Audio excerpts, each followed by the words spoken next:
Hai semuanya, mungkin kalian bertanya-tanya, ini video apa sih? Jadi, kami, mahasiswa dari Departemen Ekonomi Islam, Fakultas Ekonomi dan Bisnis Universitas Airlangga, ingin memberikan informasi terkait fluktuasi ekstrim dari LQ45 dan DJIA. Untuk itu, yuk kita simak. Tunggu dulu, LQ45, DJIA, apa itu?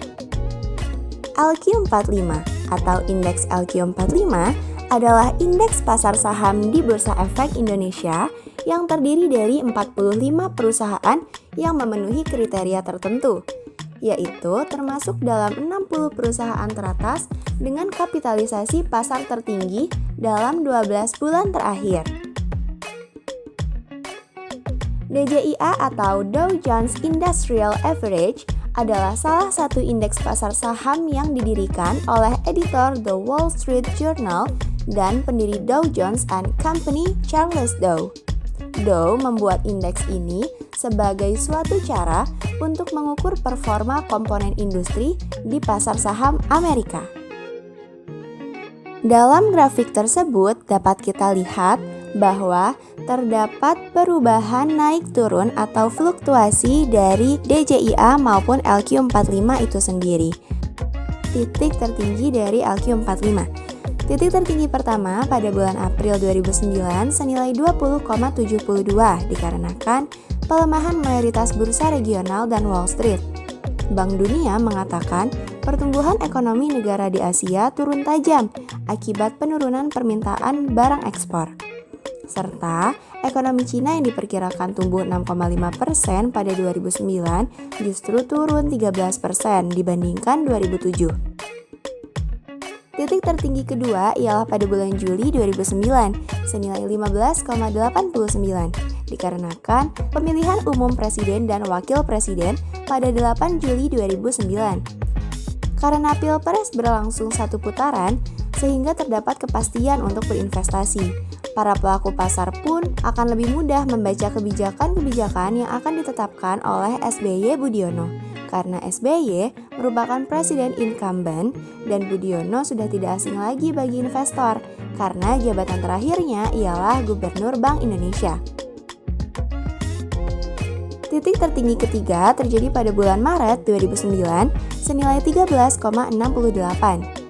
Di ujung kuartal pertama tahun 2009, selepas krisis tahun 2008, pemerintah melakukan beberapa langkah penyelamatan, di antaranya tax amnesty, blanket guarantee, penurunan harga bensin dan solar, perluasan reformasi birokrasi, serta menurunkan BI rate. Titik terendah dari LQ45 di antaranya. Titik terendah pertama pada bulan Maret 2020 senilai minus 21,42 dikarenakan ekspor jasa utamanya pariwisata yang menurut investasi non-bangunan pun beresiko melambat dipengaruhi menurunnya prospek ekspor barang dan jasa serta terganggunya rantai produksi. Titik terendah kedua terjadi pada bulan April 2015 senilai minus 9,62 dikarenakan kurs mata uang rupiah terus anjlok disertai dengan terpuruknya IHSG. Nilai tukar rupiah pun terdepresiasi dan melemah. Selanjutnya, yuk kita bahas bagaimana dengan DJIA. Titik tertinggi pertama terjadi pada bulan Mei 2019 senilai 17,83. Dikarenakan kebijakan pengurangan ketegangan perdagangan global oleh Wall Street, kebutuhan pokok konsumen yang menurun, kenaikan pesanan baru untuk barang tahan lama buatan Amerika Serikat. Titik tertinggi kedua terjadi pada bulan Maret 2009 senilai 16,36 dikarenakan pemerintah Amerika mengambil alih Fannie Mae dan Freddie Mac menyelamatkan AIG. Bank sentral mulai membeli obligasi untuk memompa dana ke ekonomi, serta Obama yang menandatangani Recovery Act. Kemudian, titik terendah pertama dari DJIA terjadi pada bulan Maret 2015 senilai minus 9,59 dikarenakan neraca perdagangan Amerika mengalami defisit terbesar pada bulan Maret 2015. Ekspor barang dan jasa yang menurun, harga komoditas internasional yang turun secara periodik, tidak terdapatnya respon The Fed terhadap tingkat deflasi Amerika yang tetap dengan tingkat pengangguran yang menurun, serta melemahnya nilai tukar dolar Amerika dan pelemahan bursa Wall Street karena melemahnya volume perdagangan akibat pelemahan global dan kemerosotan sektor utilitas yang ada di Amerika. Titik terendah kedua terjadi pada bulan September 2018 senilai minus 9,30 karena terdapat perang dagang di mana pada tanggal 24 September 2018 Amerika mengumumkan tarif 10% pada tarif ekspor Cina senilai 200 miliar dolar Amerika yang diberlakukan hingga akhir tahun 2018. Dan Cina mengumumkan tarif 5 hingga 10% pada barang senilai 60 miliar dolar Amerika Serikat.